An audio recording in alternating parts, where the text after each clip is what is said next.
ATM तो आप लोगों ने बहुत सारे देखे होंगे, पर क्या कभी कोई चलता फिरता एटीएम देखा है? अरे अरे चौंके मत, मैं बात कर रही हूँ अमित दुबे की। यही तो है हमारे चलते फिरते एटीएम। दुबे परिवार ग्वालियर शहर में रहता है। घर में अमित के अलावा उसकी पत्नी सरिता और अमित के माँ बाप रहते हैं। अरे अमित बेटा, आज वो रोशनी के बेटे के पहले जन्मदिन में जाना है, तो सोच रही हूँ उसे तोहफे में 100 रुपए दे दूं। जरा देना तो। अरे माँ, 100 रुपए में क्या होगा? बच्चे का पहला जन्मदिन है। 501 दो, 501 या फिर 1001 ही दे दो ना आप तो। अरे नहीं नहीं बेटा, 501 ही सही रहेगा। माँ तुम टेंशन मत लिया करो, कमा रहा हूँ ना मैं। भगवान की दया से हमारी दुकान काफी बढ़िया चल रही है, इसलिए तुम पैसों की टेंशन मत लिया करो। पर थोड़ी सेविंग्स भी जरूरी है ना। अरे सरिता, आज खर्चा नहीं करेंगे तो क्या मरने के बाद करेंगे? अरे किसी बात की कभी कंजूसी नहीं करनी चाहिए। कंजूसी और बचत में फर्क होता है जी।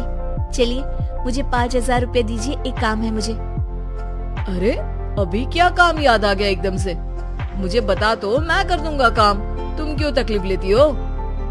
अमित घर से दुकान चला जाता है और रात को वो अपने दोस्तों के साथ पार्टी करने एक बड़े से होटल में जाता है। अरे आज तो मजा आ गया, क्या लाजवाब खाना था। अरे पर खर्चा भी बहुत ज्यादा हो गया। अरे भाई, तू खर्चे की टेंशन क्यों ले रहा है? आज सारा बिल मैं दूंगा, मेरी तरफ से पार्टी।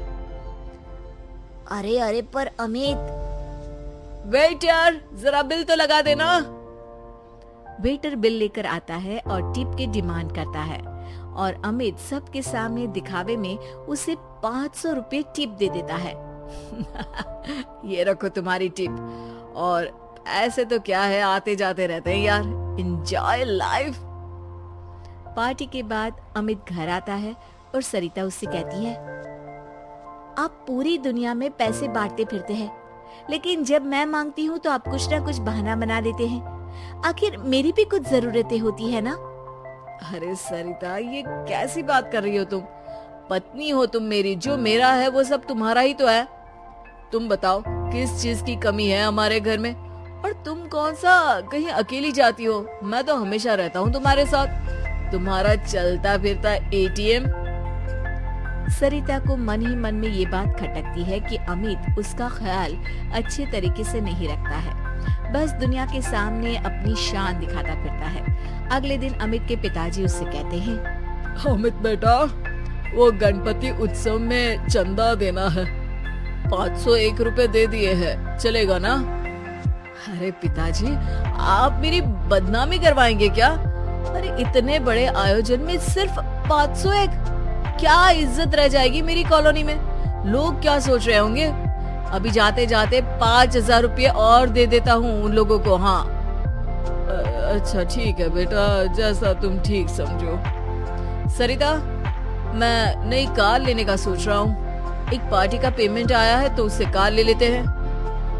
अरे पर हमारी कार को अभी 2 साल भी नहीं हुए और वापस नहीं।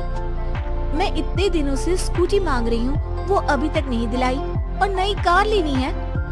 अरे सरिता, स्कूटी चला के कहाँ जाओगी? इतनी धूप और धूल रहती है बाहर शहर में। सरिता अमित की बातें सुनकर फिर से नाराज हो जाती है और ये सिलसिला कई दिनों तक यूं ही चलता रहता है। एक दिन अचानक अमित की दुकान में आग लग जाती है और अमित टेंशन में घर आकर सबको ये बात बताता है।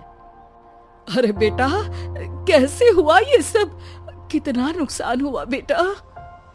पता नहीं माँ, कैसे हुआ ये सब, लेकिन पूरी दुकान जल के राख हो गई है। पता नहीं क्या होगा अब। अरे टेंशन मत लो अमित बेटा, सब ठीक हो जाएगा। अरे टेंशन कैसे ना लूं पिताजी? दुकान में 2 लाख कैश रखा हुआ था, वो भी जल गया है।